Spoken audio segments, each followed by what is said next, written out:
నెల్లూరు జిల్లా ముత్తుకూరు మండలం కృష్ణాపట్నం గ్రామంలోని శ్రీ రుక్మిణి సత్యభామ సమేత శ్రీ వేణుగోపాల స్వామి వారి ఆలయం మరియు శ్రీ సిద్ధేశ్వర స్వామి ఆలయంను దర్శించి శ్రీ సిద్ధేశ్వర స్వామి ఆలయ పునర్నిర్మాణ అభివృద్ధి పనుల కార్యాచరణ సమావేశంలో పాల్గొన్న దేవాదాయ శాఖ మంత్రి ఆనం రామనారాయణ రెడ్డి మరియు సర్వేపల్లి శాసనసభ్యులు సోమిరెడ్డి చంద్రమోహన్ రెడ్డి, అలాగే జాతీయ విభాగ డైరెక్టర్ మునిరత్నం, ఆలయ చైర్మన్ మామిడ్యాల శ్రీనివాసులు, ఈవో గిరికృష్ణ, రాగాల శివకృష్ణ, స్థానిక నాయకులు పాల్గొన్నారు.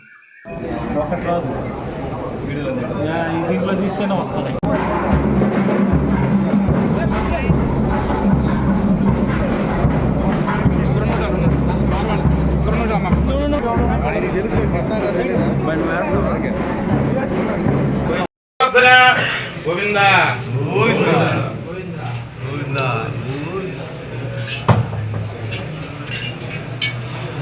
ఇక్కడ ఫోటోలు దింపాలన్నా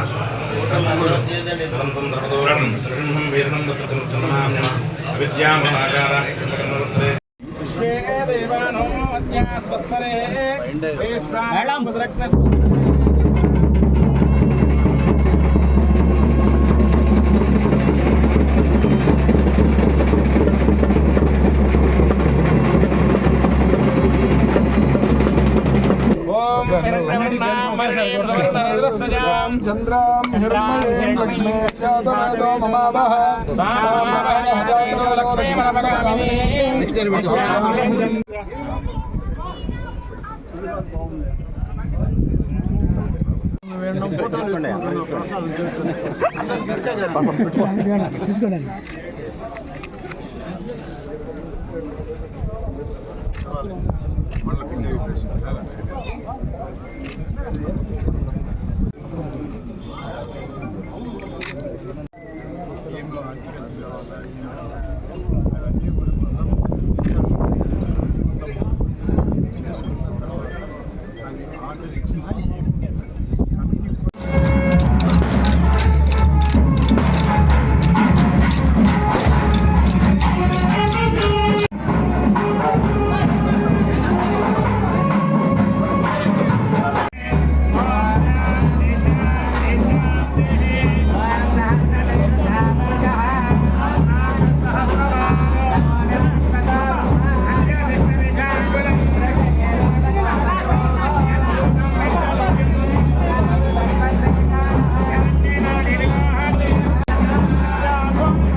ఇక్కడికి తీసుకొచ్చి ఈ కార్యక్రమాల్లో భాగస్వామ్యం చేస్తున్నాం.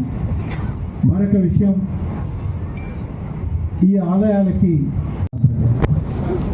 ప్రతి ఒక్కరు ఏమనుకుంటున్నారంటే ఈ ఆలయాలకి 80 కోట్ల రూపాయలు పైన డబ్బు ఉంది, మరి 60 కోట్ల పైన బంగారం ఉంది, ఖర్చు పెట్టేస్తే పర్లేదు. ఖర్చు పెట్టడం మొదలుపెట్టే సంవత్సరం తిరిగే లోపల బ్యాంక్ అకౌంట్లలో మళ్ళా నీళ్ళు బ్యాలెన్స్ వస్తుంది. దేవాదాయ శాఖకు ఒక ప్రత్యేక చట్టం ఈ రాష్ట్రంలో, ఈ దేశంలో ఏ మొత్తం వచ్చినా ఫిక్స్డ్ డిపాజిట్ రూపంలో అక్కడ ఉంచాలి. దాని మీద వచ్చేటువంటి వడ్డీని మనం ఖర్చు చేసుకోవడానికి రాష్ట్ర ప్రభుత్వం అనుమతి పొంది ఖర్చు చేయడానికి అవకాశాలు ఉన్నాయి.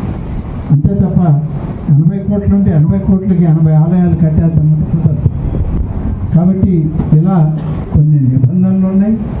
కొన్ని ఆ నిబంధనల ప్రకారమే మేము నడుచుకోవాలి. మీకు ఒక విషయం చెప్తాను. ధూపదీప నైవేద్యం అనేటువంటి ఒక పథకం ఈ రాష్ట్రంలో గతంలో చంద్రబాబు నాయుడు గారు ఉన్నప్పుడు 2500 రూపాయలతో ఎక్కడైతే ఆదాయం లేనటువంటి ఆలయాలు ఉన్నాయో కనీసం దీపం పెట్టడానికి ఆనాడు 2500 రూపాయలు ప్రతి నెల ఇస్తామని చెప్పారు. అది మళ్ళీ 5000 అయింది. ఇవాళ సరిపోవడం లేదని చెప్పి 5000ని 10,000 చేస్తామని ఎన్నికల ప్రణాళికలో కూటమి నాయకత్వం చెప్పి అధికారంలోకి వచ్చినటువంటి మొదటి వారంలోనే 5,000 దాదాపుగా 5,481 ఆలయాలు ఉంటే దానికి 10,000 లెక్కని ఇస్తూ ఈ 1.5 సంవత్సరంలో ఇంకా ఎక్కడెక్కడ ఉన్నాయని చెప్పి మేము అడిగితే మళ్ళీ పెరిగి 6,170 ఆలయాల్లో ఇవాళ ధూపదీప నైవేద్యం స్కీమ్లో 10,000 రూపాయలు ప్రతి నెల 1వ తారీఖు వచ్చేటప్పటికి ఆ పూజాది కార్యక్రమాలు చేసే వ్యక్తి అకౌంట్కి సంవత్సరానికి 74 కోట్ల రూపాయలు ఖర్చు పెడుతున్నారు. అలాగే ఇవాళ ఆలయాల పునర్నిర్మాణం జీర్ణోద్ధరణ కార్యక్రమం జరుగుతూ ఉంటే మేము వచ్చేటప్పటికి కొన్ని ఆలయాలు మంజూరు చేశారు, కానీ పనులు నిలిపేశారు, పనులు చేయలేదు.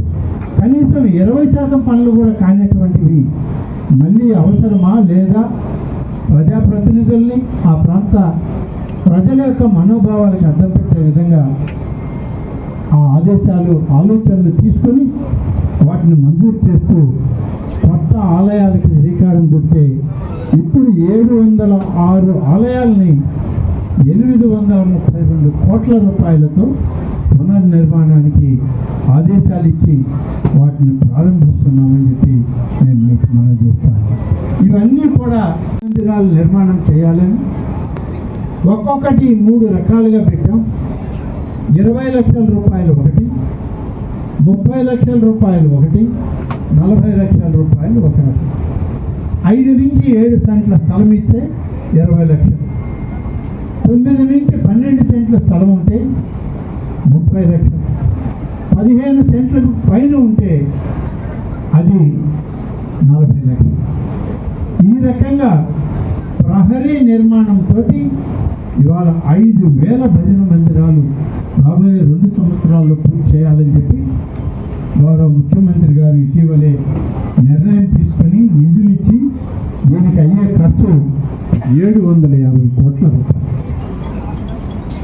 మరి ఇంత పెద్ద ఎత్తున ఇవాళ ఆలయాల నిర్మాణం, ధూపదీప నైవేద్యాల ఏర్పాట్లు, ఆలయాల పునర్నిర్మాణం, పురాతనమైన ఆలయాలు ఇవన్నీ చేస్తూ రాబోయేటువంటి 2027 జూన్ 26 నుండి జూలై 7వ తారీఖు వరకు గోదావరి పుష్కరాలు రాబోతున్నాయి. ఈ గోదావరి పుష్కరాలకి ఒక విశిష్టత ఉంది. ఈ గోదావరి పుష్కరాలు వరుస క్రమంలో ఇది 3వ దఫా చూస్తే ఈ 3 దఫాలు కూడా ఈ రాష్ట్ర ముఖ్యమంత్రి ఇప్పటి మన నాయకుడు చంద్రబాబు నాయుడు గారే ముఖ్యమంత్రిగా ఉండి పుష్కరాలను నిర్వహిస్తున్నటువంటి ఏకైక నాయకుడు బహుశా భారతదేశంలో నేను ఒక్కడే ఉన్నాను. ఇది అత్యంత విశిష్టమైనటువంటి కార్యక్రమం. కృష్ణా పుష్కరాలు వస్తున్నాయి 2028 జూన్ మాసంలో. దీనికి కూడా ముఖ్యమంత్రిగా చంద్రబాబు నాయుడు గారే ఉండి నిర్వహిస్తున్నారు. ఇన్ని దఫాలుగా ఒక 12 సంవత్సరాలకు వచ్చేటువంటి పుష్కరం 3 దఫాలు అంటే 36 ఏళ్ల తర్వాత కూడా ముఖ్యమంత్రిగా ఈ రాష్ట్రానికి పరిపాలన అందించడానికి ఒక పరిపాలనా దక్షుడిగా చంద్రబాబు నాయుడు గారు చేస్తున్నటువంటి ఈ ప్రయత్నం వారికి ఆ భగవంతుడు ఇచ్చినటువంటి ఆశీస్సు, ఆయన సిద్ధేశ్వర స్వామి ఇచ్చినటువంటి ఆయన శక్తే ఆ యొక్క సంకల్ప బలం సిద్ధించింది. కాబట్టి 3 వరుస పుష్కరాలకి ఆయనే ముఖ్యమంత్రి. ఇది అందరికీ సాధ్యపడేది కాదు, మరి ఆయనకే సాధ్యపడింది. ఇవి చేస్తూ పుష్కరాల్లో కూడా కొన్ని ఆలయాలు ఉన్నాయి.